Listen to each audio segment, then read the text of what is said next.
The bike at number 4 takes riding to the max. Probably the most controversial motorcycle on the list. It's the exceptional y2k. Well, this is really a stupid motorcycle. The y2k's got as much relevance to motorcycling as a fish. This is the y2k turbine superbike. It's powered by a Rolls-Royce gas turbine engine, producing over 320 horsepower. The bike weighs essentially 500 pounds, dry. It will hold 8 U.S. gallons of diesel, kerosene, Jet A. Quite literally anything that'll burn, this motorcycle will run on it. Its incredible jet engine is taken straight out of a helicopter and means the y2k can travel at 250 miles an hour.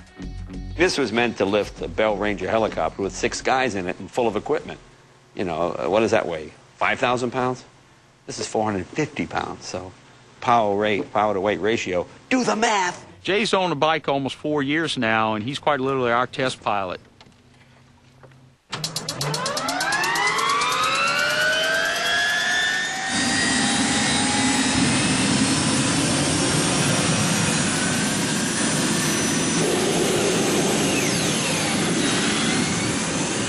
When we talk about distinctive sounds that motorcycles make, you can hear a Harley Davidson, you can tell a Ducati that's coming.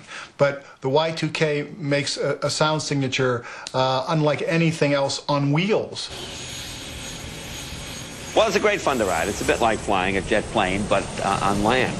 I mean, you open the throttle and you hear, and then you feel this tremendous fire as the turbine, and it's like, it's frightening to drive, but then again, it's sort of exhilarating. You just kind of go, oh, I'm still alive.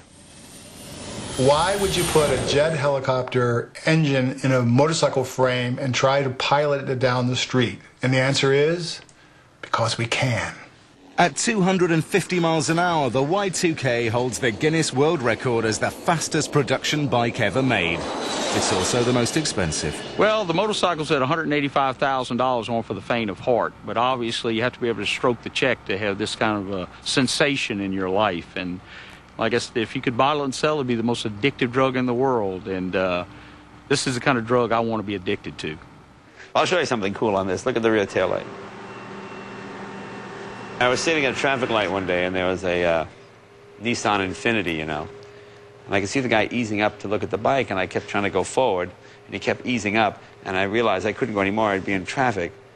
And you've got 1,200 degrees coming out of this exhaust. And I look back, and I see his front bumper start to go, because it's plastic. It just smells like this, you know. So I'm like, oh, gee, it's like, might pull away. I don't think he probably noticed till he got home. It might do 250 miles an hour, but what's the point of doing 250 miles an hour if you can't really go around corners? It's not a complete motorcycle. It's a kind of a bit of a gimmick, I suppose. Gimmick or not, the greatest ever is about to find out. We've set up an experiment to test the sheer power of the y2k's acceleration at Academia Military Airport, Louisiana. The y2k turbine superbike is about to go head-to-head with an L-39 jet fighter. From a standing start, the bike hopes to beat the low-flying jet over a mile-long course.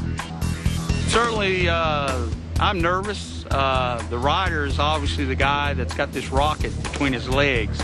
We've got a special stunt rider here, and James Kane has agreed to ride the bike. I'm confident that we've got the horsepower and the torque to get the job done. As the plane makes its final descent, Ted gives the stunt rider some last-minute instructions.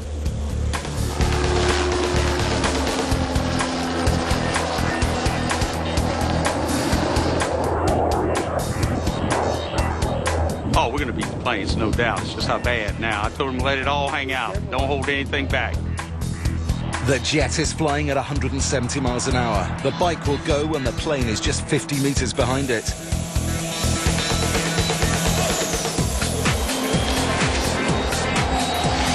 It's a test of pure acceleration.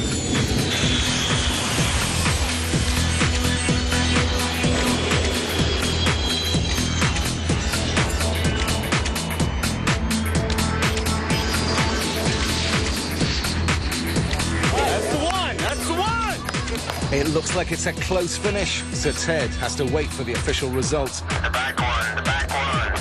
All right. Thanks, guys. The y2k accelerated to an incredible 217 miles per hour in 14 seconds and beat the Jet by just 2 bike lengths.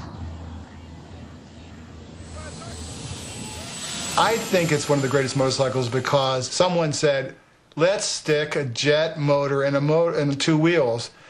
I mean, that's pushing the envelope. The y2k doesn't do it for me at all. This is Top Gun. It really does scare you half to death, but it's great fun. I think they should get the points for just doing what no one else would have thought wise to do in the first place. Top Gun or not, the experts' decisions are split, and for that, the y2k is stuck at number 4.